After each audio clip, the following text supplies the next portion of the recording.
that really won't work when he gets to the next level. Well, we talked about a little bit last week of what his draft stock is. Is he really a star-studded guy? I think part of it, again, is going to be his transition. Look, a lot of Zion's damage that he's able to do is because there's nobody in college basketball that's close to him in terms of physicality, in terms of his body type. He can really play more of a bully ball style where he can just get guys in there, and with his athleticism and his strength, he can just get to the bucket really whenever he wants. He can get a lot of offensive boards, putbacks, things like that.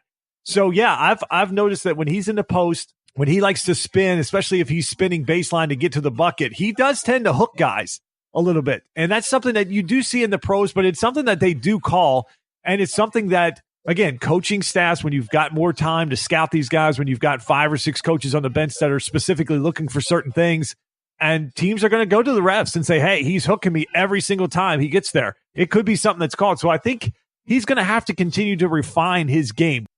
I think what excites people is he just has so much potential with his game and what he's able to do just from his athleticism, that if he can continue to sort of grow that people just don't know where his ceiling is because he's hard to compare in just what he's able to do. But he's definitely going to have to continue to refine his game because he's just not going to be able to go into, at his size at 6'7", he's not just going to be able to just do that to everybody because there's a lot of big guys in the NBA. There's a lot of guys that are physical. Even a guy like Giannis, when you see what he's been able to do at his size, he's had to put on close to 50 pounds of muscle, and now he is able to kind of play that style where he gets down to the paint. He's pretty much unstoppable, but he's got more height than Zion. So, yeah, I think definitely when he gets to the next level, I said it last week, I'll continue to say it. I think the most interesting and intriguing thing going forward is which team gets the number 1 pick, what organization he goes to, and how he integrates his game into the NBA and how he looks when you start next year and what he's able to do. I think far and away, that's what I have my eye on. I kind of am really excited to see of where he's going to go and how he transitions to the league. So that's probably going to do it for segment 1. But Justin, I know in segment 2, we're going to talk about that rookie class here in the NBA from this year. So let's wrap up college basketball. Even after Duke being eliminated from the tournament, based on what you've seen and now that some of the other better players in college basketball have been showcased through this tournament, do you think Zion is hands down, without a doubt, the number 1 pick? I can't see him not being the number 1 pick. I said a little bit last week, the only team I think may flirt with the idea is if you had a team like Phoenix that somehow lucked out and got the number 1 pick, that maybe a Ja Morant comes up just because they desperately need a point guard. And they took Ayton last year. But I just think that if you pass up Zion, that risk that you're out there of like, are you going to be the team that takes Greg Oden over Kevin Durant if you don't take Zion at that point? So I think that's what scares GMs, because I think if Zion is picked 1 and he turns out that he's a bust, there's nobody that's going to blame that GM, because everybody right now, the hype train is out there where everybody just assumes that Zion's going to be number 1. I don't think you get in trouble there. If you don't take him and he turns out to be the next transcendental superstar, you're going to look like an idiot and you're never going to get a job in the NBA.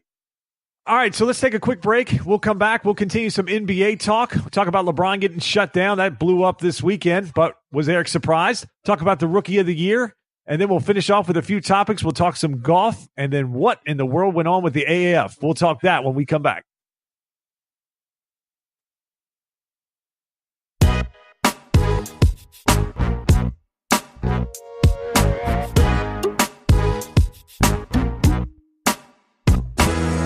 All right, let's keep it on the hardwood, but we'll take it to the professional side. And Eric's favorite segment of the show is anytime we talk about LeBron James. But now we get to talk about LeBron in a realm that we have not gotten to do so far doing this podcast, in that LeBron's team eliminated from the playoffs. No LeBron James in the upcoming playoffs. And as we talked about, I don't know, Eric, 3 or 4 weeks ago on the show, we would not be surprised to see LeBron James get shut down by the Lakers once they had been officially eliminated. And that's exactly what happened.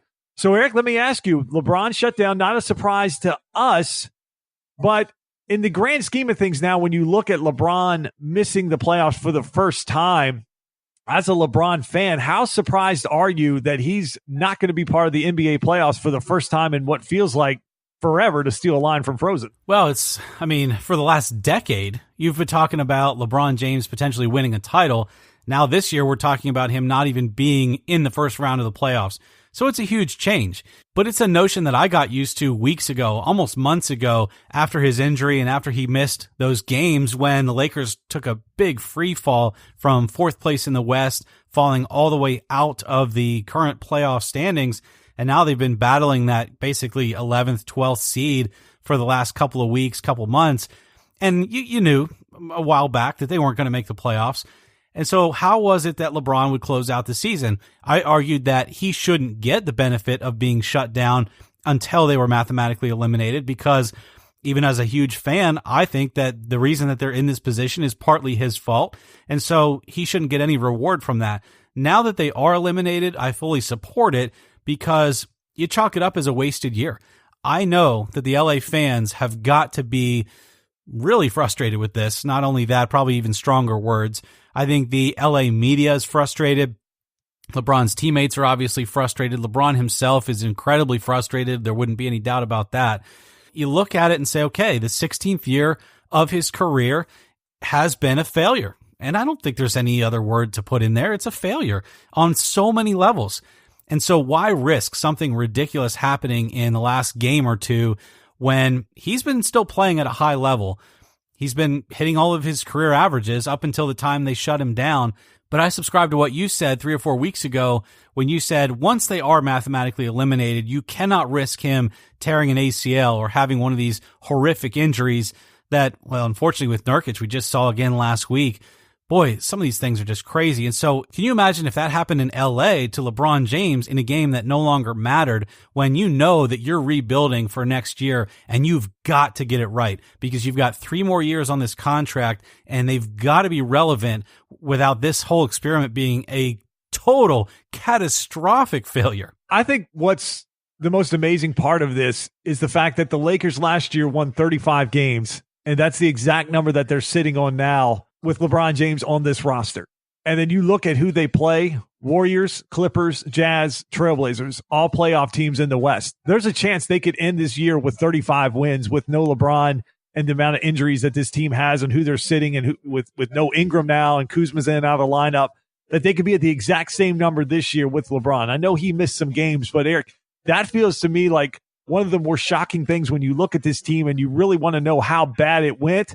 I think that's the first thing you have to look at, is the fact that the 2019 Lakers may win no more games than the 2018 Lakers. Yeah, and I know that we would probably debate this, but I want to know, do you think that this negatively affects his legacy, or do you think that it's a blip in the radar on an entire career's worth of work if he comes back and then next year or the year after the Lakers are more relevant? Oh, man.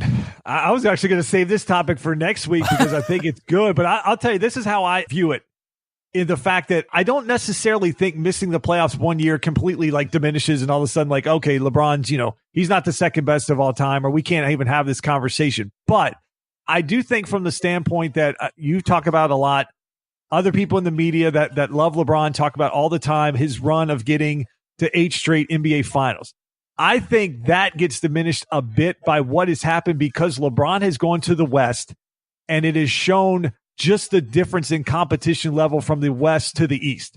And I think when you look back at those 8 years and you start to see some of the teams that they had to beat to get there, I mean, at one point, Roy Hibbert was the second best player on the team that they had. The Heat seemed to beat every single year to get to the Eastern Conference Finals.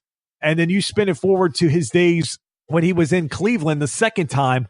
There just wasn't good teams in the East. And I think it shows just how weak that competition was, where I do think that getting to 8 straight is diminished a bit because it sort of exposed the ease of the East. And he comes to the West and all of a sudden it's, well, you just can't take 10, 12, 14 games off like he used to be able to do in sort of January in Cleveland, when he could kind of, go into a funk or take his 2 weeks off or whatever he needed to do. And they were ultimately fine. This year he does it and they couldn't recover from it. Even some of the chaos around the team that in the Eastern Conference, Isaiah Thomas is going crazy. The locker room's a mess. We trade off 5 or 6 guys and bring them in. They just keep rolling. In the West, when this happened, you just can't do it because every night you're getting a team that is one of the better teams in the NBA because the West is so loaded depth-wise. There's not a lot of top end outside the Warriors, but just like we talked about with their final 4 games, I mean, even if LeBron was in there, there's a chance that they would be in trouble from a playoffs perspective because the fact that they're going to have 4 straight games going into the playoffs against all playoff caliber teams. And in the East, you might get more of a game like what the Sixers have with 2 games versus the Bulls and a game versus, an Orlando team that was tanking, or in Atlanta, these teams that have 25, 30 wins. So I do think that's going to affect him a little bit. I mean, if I'm looking at it from a guy that thinks MJ's the GOAT and people are making that excuse about LeBron's got 8 straight trips to the finals when he was in the East, I'm going to go back through and look at some of those teams and be like, look, when he went to the West, a conference that we knew had more talent in it, it was completely different. I think, frankly, it probably surprised him a bit. I think he felt like he could take his time, come back from this groin injury, and they would just be able to pick it back up. And then all of a sudden it's like, now all this stuff has come out about the AD trade and all the guys that we tried to put out there, and people just aren't responding to me. And night in, night out, we're not getting these teams that we can just beat on talent alone. They're giving us a tussle every single night. And even a team like the Grizzlies, games like that you thought, the Lakers will definitely win this game and right the ship. They're getting beat by double digits and getting run out of the gym. So I think that's what I look at it more. Not that the fact that I think just missing the playoffs, I think it's just a bigger picture of the difference in LeBron and why we talked about it a lot, that if LeBron wanted to continue to win titles, he should have stayed in the East. Are you okay over there? I didn't hurt your feelings, did I? Sorry, I'm wiping the tears from my face. Hold on. Wait, are those happy tissues or sad tissues? No, they're very sad because I have to somewhat lean toward the side that you're talking about. I mean, you even look at this year, the Detroit Pistons are ranked 6th in the East, and in the West, they wouldn't be in the playoffs right now. So even this year, the Sixers are currently, as we record on Thursday night, 3rd in the East, and they'd be 5th in the West. So I understand where you're coming from, and I do think that, the Warriors were a dynasty and still are a dynasty the past 4 to 5 years in the West, and certainly the Spurs before that. But outside of that, I think you're right. I think the East was far easier over the last decade. I said it as a huge LeBron homer that I never understood why, from a basketball perspective, he would ever go out west if he wanted this run to continue. I still believe that he should have stayed in Cleveland and finished his career there and tried to build a roster there. But clearly it wasn't going to work out with him and Gilbert, and that's a whole other situation. So yeah, we're not going to have to debate this right now. I didn't mean to steal your thunder for next week, but I don't even think there's really much of a debate. I think this season hurts his legacy in some form or another, because I think it exposes some of those things that you said about the East. I think it exposes that you just can't always flip that switch and get to where you need to be after a rough January or February, especially in the West. And I think the overall situation with the Lakers leaves a big black eye on LeBron's career with everything we've discussed with Clutch and the movement of players and now with Magic Johnson and the whole inside and what's going on with the roster. I think this Lakers team has a real tough situation in the offseason. If they're going to be a congruent unit going into next year and not have another wasted year, they've got to fix a few holes on the roster. But outside of that, they've just got to match up the talent in the right spots and have LeBron fully in on where this team's direction is.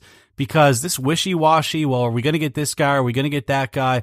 Over the next 2 to 3 years, if that continues to persist, LeBron's career is over. There won't be any more shine. There won't even be any more trips to the finals. It's over. And so, yeah, I think this has the potential to be a big, big problem when it comes to matching up his legacy against some of the greats in the game. And again, as it stands right now, he's not the greatest of all time and can't be, and I don't think he ever will be. But he's definitely a 1B to Jordan's 1A if things play out in the way that LeBron hopes they do. But if they don't, yeah, he's done some real damage here, I think. So, Justin, let's move it over to those rookies. I think it was a very exciting rookie year. And I know you want to talk about who might be the rookie of the year.